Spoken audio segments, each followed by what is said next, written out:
I'm not a person who wants to give up. So I'm going to push the limits of whatever it is just because I don't want to give up. A lot of people would have thrown in the towel a long time ago. There's no holding her back. I'm Beth. I love to be outside, and I am stubborn, and I'm an athlete, and I'm a mom and a wife, and I feel like I have a very full life.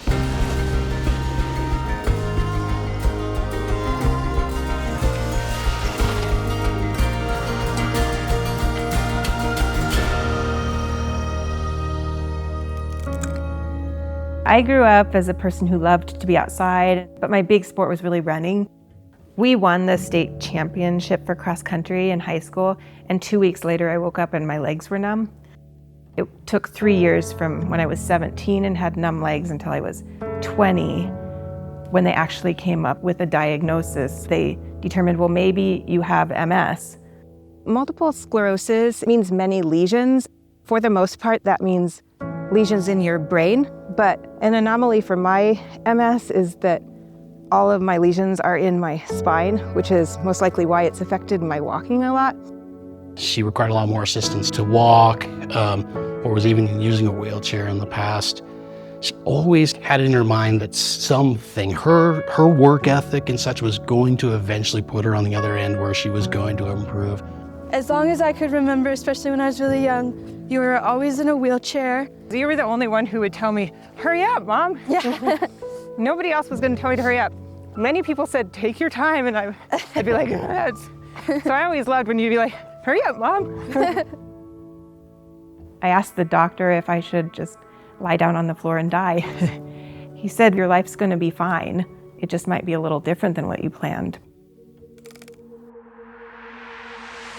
I had never actually skied before, and I got to go fast down the slopes, and I got to actually pass people as opposed to feeling like I was always being passed when walking around in life. I've been going to the BOEC for over 20 years. It can be really hard for someone like Beth who grew up as an athlete and suddenly has a diagnosis like this, and the BOEC is a place where folks can overcome some of these challenges that they have. And you know, having Beth here for the first time, never skied before, and getting her out on the hill and seeing the enjoyment that it brought her was really a tremendous thing.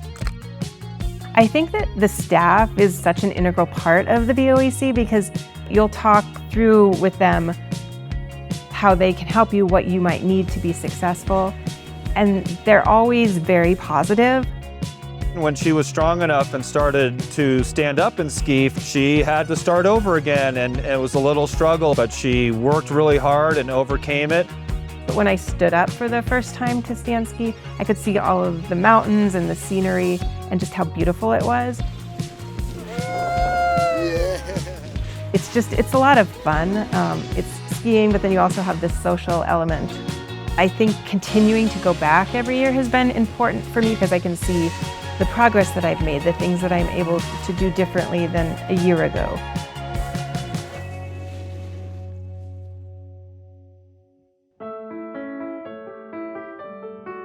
But when I was diagnosed with MS, another thing that happened is my hands went numb. And so I lost the ability to play the piano the way that I wanted to play it.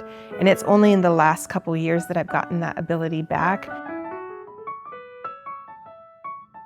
My family works with me, I suppose, the same way the BOEC works with me, by not telling me that I can't do something, but by instead focusing on what I can do. My daughter actually convinced me, because I was scared to even go a few steps, and she was the one who convinced me, no, you can do this, Mom. My mom's honestly my best friend, and she's always been my biggest cheerleader. I wanted to be able to show you that I wasn't giving in or anything. I wanted to get better. That got me going on the journey from getting away from a walker. And then it was this past October that I started walking without my walking sticks. I was like, wow, she was right. I could do that. Just to see her go through all of that, it has been amazing. She's probably a 1 in a million case. I'm really thankful that I found the BOEC because it's allowed me to continue to be an athlete, and because people at the BOEC have really worked with me.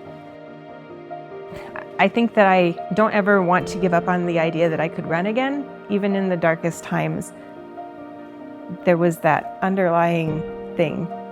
I still dreamed it. And I could still feel it in my mind. And so I guess I'll just never give up on that.